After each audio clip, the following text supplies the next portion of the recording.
வணக்கம் நண்பர்களே, வாழ்க வளமுடன். நாம் இன்று பார்க்க இருக்கும் தலைப்பு தனுசு லக்னக்காரர்கள் அவர்கள் வாழ்நாளில் வழிபட வேண்டிய முக்கிய 3 கோயில்களை பற்றி பார்க்கவிருக்கிறோம். தனுசு லக்னம் என்பது ஒரு உபய லக்னமாக வரும். லக்னாதிபதி குரு பகவானாக வருவார். குரு பகவானுக்கு அதிதேவதையான ஆலங்குடி குரு பகவான், திட்டை குரு பகவான், திருச்செந்தூர் குரு பகவான் கோவில்களுக்கு தங்களோட வாழ்நாளில் வியாழக்கிழமை அல்லது புரட்டாதி, புனர்பூசம், விசாக நட்சத்திரத்தன்று நீங்கள் சென்று 21 நெய் தீபம் போற்று மஞ்சள் வஸ்திரம் சாற்றி வழிபாடு செய்து வர உங்களுடைய லக்னம் வலுப்பெறும், ராசி வலுப்பெறும்.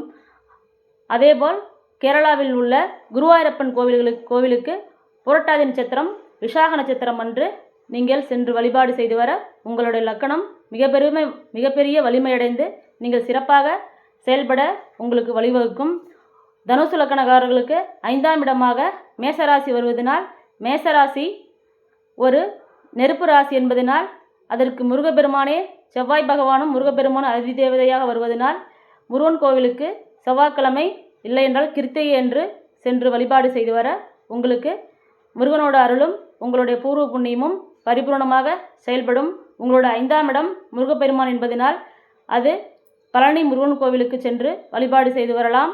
சென்னிமலை முருகன் கோவிலுக்கு சென்றும் வழிபாடு செய்து வரலாம். செவ்வாய்க்கிழமையும் கிருத்திகையும். ஏன் கிருத்திகை என்றால் மேசராசியில் கிருத்திகை நட்சத்திரம் வரும். அதனால் கிருத்திகை என்று வழிபாடு செய்து வர உங்களோட பூர்வ புண்ணியமும் புத்திரபாக்கியமும் குலதெய்வ அருளும் உங்களுக்கு பரிபூர்ணமாக கிடைக்கப்பெறுவீர். அதேபோல் தனுசு லக்னத்திற்கு 9ஆம் இடமாக சிம்மராசி வருவதனால் சிம்மராசிக்கு அதிபதியான சூரிய பகவானை கும்பகோணம் அருகில் உள்ள சூரியனார் கோவிலுக்கு ஞாயிற்றுக்கிழமை இல்லை என்றால் உத்திர நட்சத்திரம் அன்று சென்று வழிபாடு செய்து வர உங்களுக்கு பெரும் பாக்கியமும் பொருளாதாரமும் தொழில் மூலியமாக கிடைக்கப்பெறுவீர். உத்திர நட்சத்திரம் என்பது சிம்ம ராசியில் வருவதனால் ஞாயிற்றுக்கிழமையும் உத்திர நட்சத்திரம் அன்று சித்திரை மாதத்தில் வர உத்திர நட்சத்திரம் அன்று வழிபாடு செய்து வர உங்களுக்கு பெரும் பாக்கியம் கிடைக்கும். பொருளாதார சிறப்படைவீர்கள். உங்களுக்கு வரவேண்டிய தொழில் ரீதியாக வரவேண்டிய பாக்கியமும் உங்களுக்கு சிறப்பாக கிடைக்கப்பெறுவீர்.